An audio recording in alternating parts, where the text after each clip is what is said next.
What's going on? Welcome to the Brand Partial Show. So yeah, you look at Dallas Turner, and Dallas Turner just a really good all-around skill set.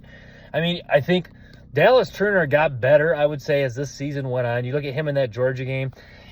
You don't even want to just say him, but he almost single-handedly won that game. He was that was about as dominant a performance as you've seen from a defensive end in a long time.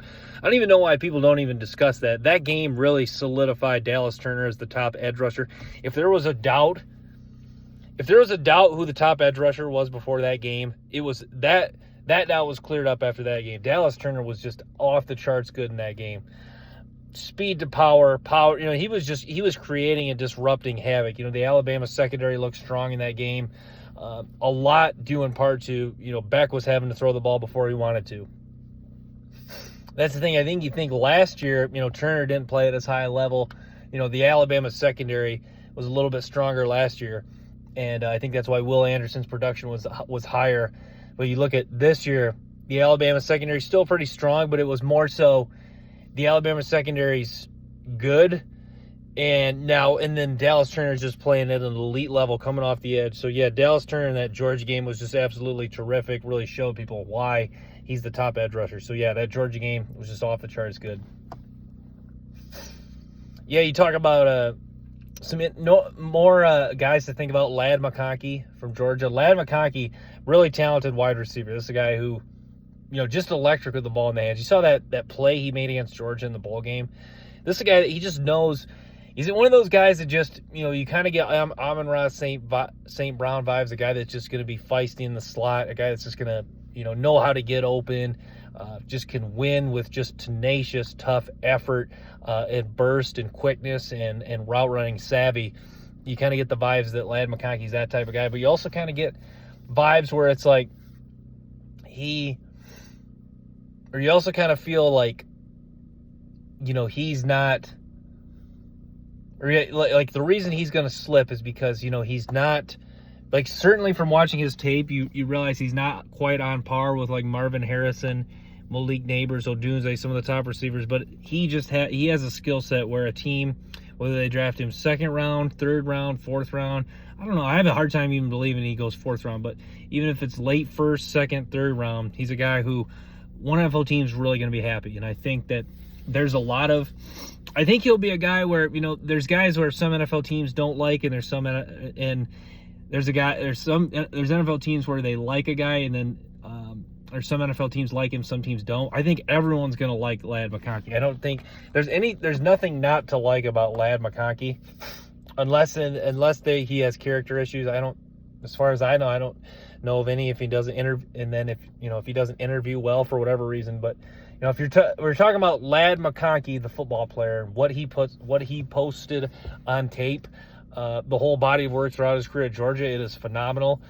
He has good hands, and like I said, maybe not on par with like some of the top wide receivers, but Ladd McConkey he's going to carve a path in the NFL, and he's going to be a really good receiver for a long time. So I really like Ladd McConkey. Certainly got to keep an eye on, especially if he doesn't go first round. He's certainly a guy, second, third round, whatever.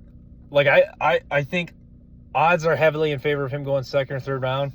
He'll be one of those guys, whatever team's fan base gets him, their fans will be like, wow, that may be the best pick of the second, third round. That's what type of guy, that's what type of pick Ladd McConkey will be. So yeah, really like Ladd McConkey's game. Offensive line group solid. I got to watch some of the more of the interior guys. Olu Fashanu from Penn State. Fashanu just an athlete.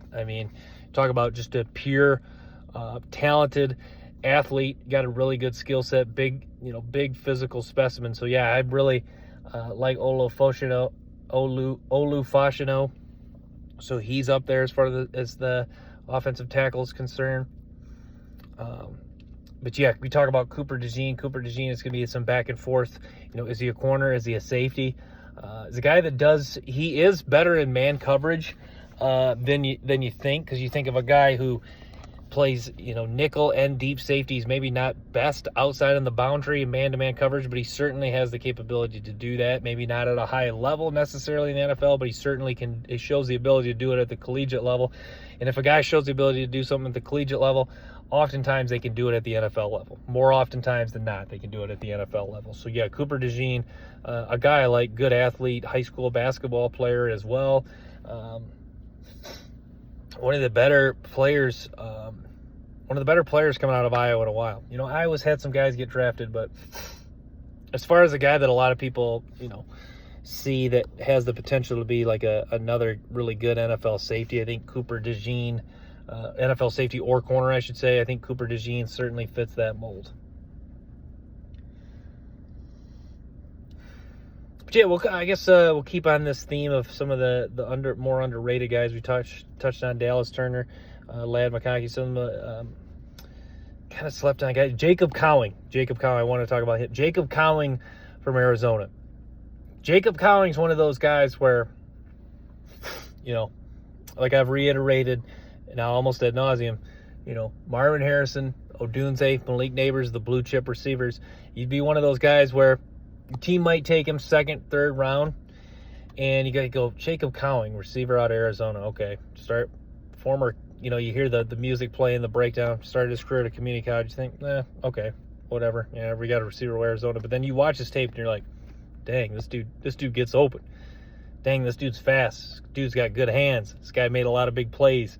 He had several big-time games, not only I guess I can't speak for this year. I didn't follow him closely, but last year he's had several big-time games, was a threat. So you look at Jacob Cowing and your initial reaction based off, community college, University of Arizona, not a blue blood program, not a team that you see a lot compared to Georgia, Alabama, and you think, you're kind of like, I don't know. But then you see it. But then, you see some of the highlight plays, and you even dive deep into his tape, his route running ability, his ability to get open, play in the slot and the outside, and you start to really get excited about Jacob Cowing. So Jacob Cowing, he was, it's kind of hard to rank the top 5 wide receivers, but he's right in the mix as far as that's concerned. He's right there with Xavier Worthy, Coleman, kind of the 4, 5, 6, 7 ranked receivers. He's right in that area. I would almost go as far. You could make a case he's the 4th best receiver in this draft. You could certainly make a case. I'd have a hard time putting him as high as. I'd have a hard time putting him 3, but you could make a case that he's 4. I have a hard time putting him over Odunze, but I think, saying he's right behind Odunze and kind of that, I guess, that second tier of wide receivers in this draft, you could make a case. You could certainly make a case. So yeah, more under the radar guys, quarterbacks. I guess there's not really necessarily underrated every year, usually I like only the top guys at quarterback. I've never been the best evaluator of quarterbacks. But I guess I'll just say, I haven't really touched on quarterbacks a lot recently, but he's definitely not a sleeper. I love Bo Nix. I do think, like, for whatever reason, I have, you don't really want to go off of just feelings, but I have kind of a feeling that Bo Nix may not be like super good in the NFL. He may not be like a, multi-year starter, make a Pro Bowl or 2 and establish himself as maybe a top 15, top 10 quarterback. I understand that might not be true with Bo Nix, but as far as the skill set he possesses and the potential that's there for Bo Nix, it's definitely some things to like.